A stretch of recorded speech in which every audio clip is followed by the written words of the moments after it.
¿Qué tal, queridos estudiantes del Instituto Pastoral Ministerial de la Diócesis de Garagó? Hemos venido estudiando a lo largo de este año el tema de la opción fundamental por los pobres y nos hemos dejado ayudar de este manual que se nos ha entregado como guía de formación, guía de estudio. Ahora, continuando con nuestro curso, les invito para que nos situemos en la página 97, donde está el tema número 12, los grandes cambios sociales y económicos. Es para que visibilicemos, para que miremos un poco la situación que se va dando a medida que se van dando cambios sociales y económicos, la situación de los pobres, el crecimiento de las masas en cuanto a los pobres y cuál ha sido la respuesta de la Iglesia, iluminada por la gracia del Espíritu Santo. Me maravilla la manera como Dios responde a los acontecimientos históricos. Me maravilla. Y doy gracias a Dios cuando contemplo esos grandes desafíos. Veo también la manera portentosa como Dios responde a través de la Iglesia, con hombres y mujeres muy concretos. Nos situamos en un momento de la historia. Van pasando los siglos,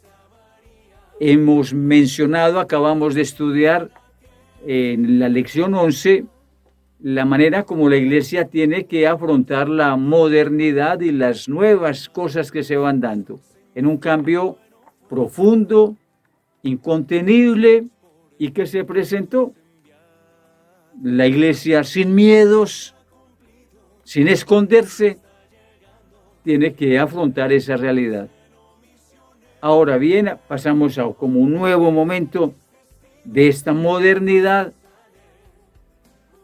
donde fruto de esto que se ha presentado surgieron muchos más pobres. Se aumentó, se disparó el número de pobres. Las circunstancias, la población creció fundamentalmente en las ciudades, en las urbes. La gente se movilizó con la idea de tener trabajo, fruto de la industrialización. Abandonaron los campos y al hacerse más grande la población en las ciudades, al mismo tiempo crecieron pues los fenómenos de pobreza en esas mismas ciudades y aumentó el número de los pobres. Superaban las capacidades de respuesta de los gobernantes. Más bien que en encontrar soluciones, encontraron situaciones que los ignoraban, los excluían, los marginaban. Y esto trajo la emancipación, la rabia. Y se dieron acontecimientos que vamos a registrar en esta lección. Al aumentar el número de los pobres y la ignorancia de los mismos, la no satisfacción de las necesidades, eso también trajo pues las revoluciones, las guerras y unos elementos que generaron a su vez la caída de unas hegemonías, los cambios en la manera de vivir de los pueblos y hasta para la misma Iglesia una bendición de Dios. Y se dice así en cuanto que la Iglesia permanentemente también tiene que estar purificada y estarse purificando constantemente revisando a sí misma, para que no pierda la orientación, la identidad, la salecita propia del Evangelio, que no pierda su esencia, que no se desligue de Jesús, que sea imagen de Jesús.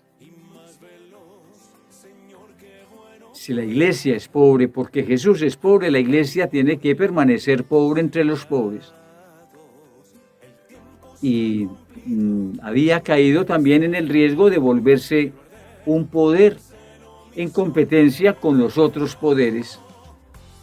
Por eso, de cierta manera, también esta época sirvió de purificación, no solamente a las monarquías, a lo que estaba establecido en la parte social y en la parte económica, sino que también le sirvió a la iglesia para una purificación profunda, para una lectura del Evangelio y una vivencia del Evangelio en la iglesia misma.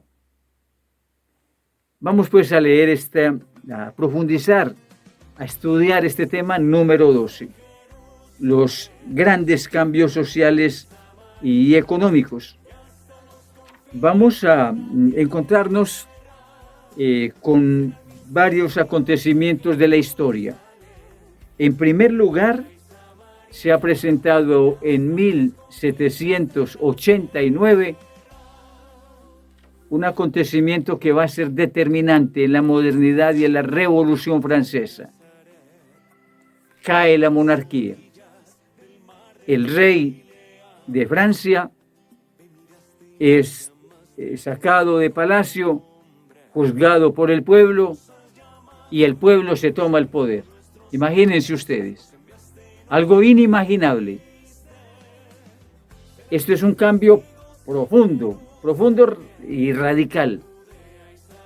El rey ya no es rey. Se va al suelo la monarquía.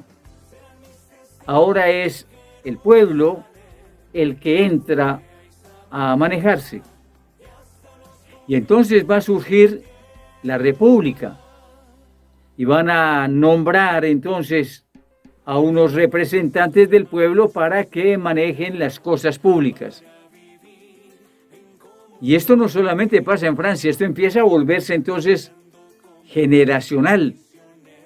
Y esto vuelve o comienza a irradiarse por todas partes, también América Latina. Ya se pueden imaginar en una época de revoluciones sociales en todas partes. Claro, lo que eso implica y lo que eso significa. Primero, el rey era el que mandaba, el que determinaba lo que se había que hacer, la manera como se legislaba, lo que el rey dijera, lo que el rey ordenara. Ahora ya no hay rey. Y los reyes empiezan a caer en todo el mundo. Poco a poco y lentamente, pero van siendo eliminados. Y van surgiendo entonces las nuevas constituciones, las repúblicas y los nuevos gobiernos del pueblo, con todo lo que eso puede cambiar y generar y con todo lo que también puede traer de perjuicios y de dificultades grandísimas. Entonces, una crisis y un cambio social. Los pobres en esa cultura, en ese ambiente, van a aparecer fundamentalmente a raíz de la crisis económica que se formula en ese mismo ambiente. Caen las burguesías, caen los que tienen, junto con la monarquía, los que tenían el poder social, eran los mismos que tenían el poder económico, a tal punto que se podía comprar y manejar a través del dinero y a través de esto se podía tener poder social. De tal manera que había también grupos humanos socialmente divididos según lo que se tuviera. Los ricos el grupo de los ricos y el grupo de los pobres. comienza un odio de los ricos a los pobres. Los están desposeyendo. Se vuelven sus enemigos, sus rivales. Y empieza a promoverse un odio, a alentarse un odio entre los pobres y los ricos. El odio es inhumano. El odio no es cristiano. La iglesia, ¿qué papel entra a jugar aquí? Muchísimo y muy valioso.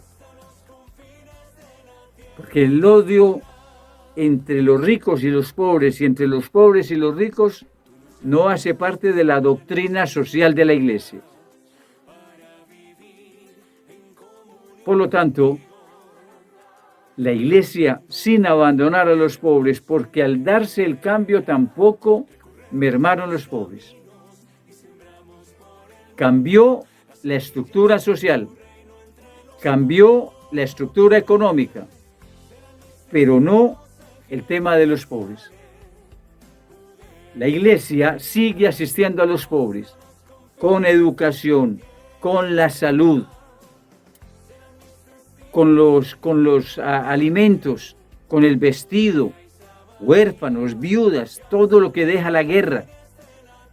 Y la iglesia está allí presente.